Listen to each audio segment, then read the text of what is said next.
Lamine Yamal নাকি Estevao উইলিয়ান, এই বিতর্কে কে এগিয়ে থাকবেন তার চেয়ে মূলত এই বিতর্কটা আরও 1-1.5 যুগেরও বেশি চলুক, আমি সেটাই চাইবো। কেননা রোনালদো মেসির যেই বিতর্ক সেটা কিন্তু এখনও চলছে, এবং এর পরবর্তী প্রজন্ম এমবাপ্পে এবং আর্লিং হল্যান্ডের যেই বিতর্ক, এরপরে বর্তমান তরুণ প্রজন্মের সবচেয়ে বড় বিতর্কের মুখে এই দুইজন ফুটবলার লামিন ইয়ামাল এবং এস্তেভা উইলিয়ান কে সেরা।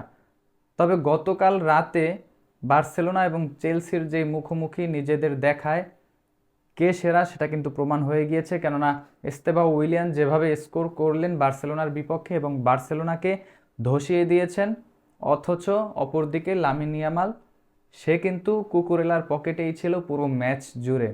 এবং এই বিতর্কে যেখানে চ্যাম্পিয়ন্স লিগের ম্যাচ এবং বার্সেলোনা চেলসি মুখোমুখি, লামিন ইয়ামাল এস্তেভা মুখোমুখি, এই বিতর্কে আমি এস্তেভা উইলিয়ানকে এগিয়ে রাখবো।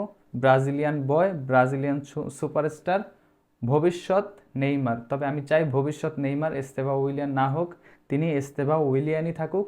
কেননা নেইমার মানেই ইনজুরি এবং নেইমার প্রতিশব্দ। আপনার কি মনে হয় কমেন্ট বক্সে জানাবেন।